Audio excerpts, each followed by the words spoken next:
Hola, ¿cómo se encuentran? Hola, les mando un fuerte beso, un fuerte abrazo. Los amamos, los extrañamos y deseamos pronto vernos. Pues hoy les voy a dar la clase. Me toca hablar un poquito más de la historia de Sansón, pero hoy vamos a hablar de la desobediencia de Sansón. Entonces, los invito a ir por su Biblia primero que nada, y vamos a ir también por un cuaderno donde apuntar, porque al final de esta historia va a haber 5 preguntas.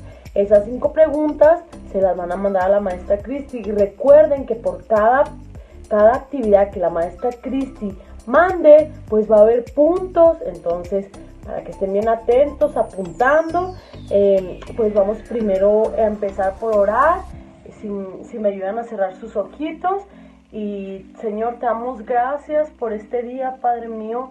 Gracias porque tú nos permites conocer cada día más de ti, Señor, por medio de tu palabra. Glorifícate en nuestras vidas, Señor. Bendice a cada pequeño, Señor, que está viendo este video, Señor. Te damos gracias en el nombre de Jesús. Amén. Gracias, Cristo. Pues hoy, niños, les quiero platicar un poquito más de la historia de Sansón. Nuestro hermano Eliú nos contó toda la historia de la vida de Sansón, ¿verdad? Desde su inicio hasta su final. Y hoy, niños, quiero enseñarles, primero que nada, quiero que empecemos por aprender que Dios tenía un propósito para la vida de Sansón desde el nacimiento de Sansón. Pero pues aquí vamos a ver por qué no pudo cumplir ese propósito. Y primero que nada fue por su desobediencia. Sansón, niños, fue un hombre muy fuerte y valeroso. Era muy capaz de derrotar leones, derrotar hombres, hacía lo que él quería. Entonces, dentro de eso también vemos que era un hombre muy testarudo, muy egoísta, y empezó poco a poco a alejarse del propósito que Dios tenía para su vida. Si nos vamos al libro de Jueces 14:2, vamos a ver cuál fue la primera desobediencia de Sansón. Sansón se casó con una mujer filistea, cuando en las leyes nazarenas no podían casarse con las mujeres filisteas. Él se casó porque él tenía le gustaban mucho las mujeres. Entonces ese era uno de sus defectos de Sansón.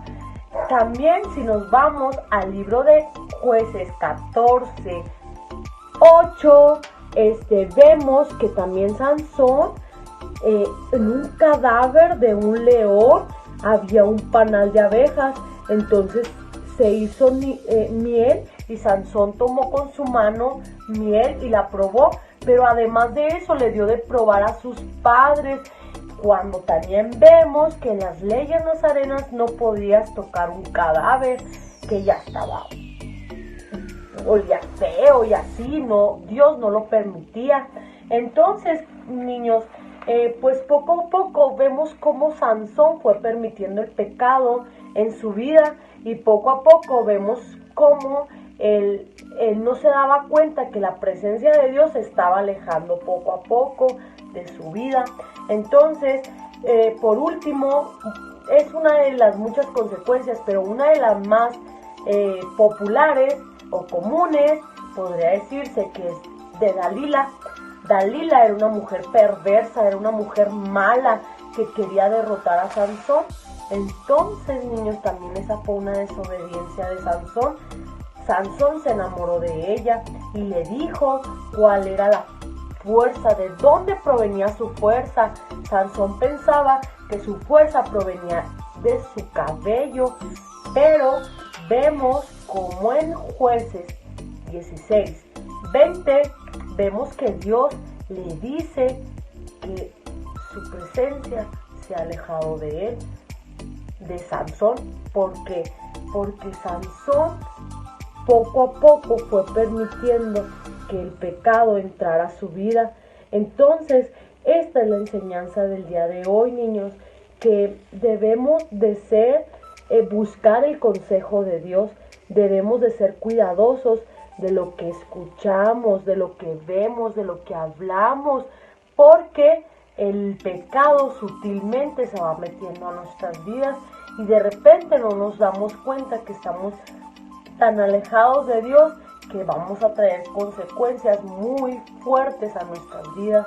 Entonces, pequeños, pues los invito a reflexionar día a día, a leer la palabra de Dios, a orar, a buscar su presencia cada día a día. Y si estamos escuchando cosas que sabemos que no le gustan a Dios, si escuchamos o vemos cosas que no le agradan a Dios, es mejor alejarnos de ahí, es mejor pedirle dirección y consejo a Dios antes de caer en una consecuencia que podría ser muy fuerte o difícil. Entonces, pues si sabemos, al final, pues sabemos que Sansón le sacaron los ojos, lo encarcelaron y pues él sufrió mucho hasta que Sansón pidió a Dios, oró al Señor y reconoció que la fuerza provenía del Señor. Entonces fue cuando él derrotó a los filisteos. Cuando nosotros nos equivocamos, cuando nosotros caemos en algo que a Dios no le agrada, nuestro primer lugar debe de ser buscar la presencia de Dios. Yo los invito, niños, a orar día a día y pues agradezco mucho que este día estén atentos a su clase. Esperemos que sigamos aprendiendo cada día más del Señor. Quiero enseñarles una pequeña manualidad que hice con todo mi cariño y que a mí me hace recordar mucho el pecado de Sansón y las consecuencias. Ay, aquí está Sansón sin cabello. Ay, ¿se acuerdan que Dalila le mandó a hablar a los filisteos y le cortaron el cabello a Sansón? Entonces aquí vemos también cuando Sansón decía que su fuerza provenía de su cabello. Entonces pues es algo que me hace recordar que debo de buscar cada día de la presencia de Dios. Los invito a, si quieren hacerlo en su casa, si quieren ver este molde en su casa y hacerlo, es una manualidad muy divertida. La verdad yo me divertí mucho y pues he aprendido mucho de esta historia. Por último, pequeños, permítanme tantito. Vamos a mandarle unas preguntas a Cristi. Esas preguntas, recuerden que van a tener pues puntos. Entonces, la primera pregunta es: ¿quién le dijo a Sansón que debía dejar crecer su cabello? ¿Quién fue? ¿Cuál era el propósito de Dios para Sansón? ¿Cuál era el propósito de Dios para Sansón? ¿Cuál era la debilidad de Sansón? ¿Cuál era la debilidad de Sansón? ¿Quién traicionó a Sansón? ¿Quién traicionó a Sansón? Nombra 2 características de Sansón. Nombra 2 características de Sansón. Les mando muchos besos, muchos abrazos, los quiero mucho y que Dios los bendiga y esperamos verlos pronto. Besos, pequeños.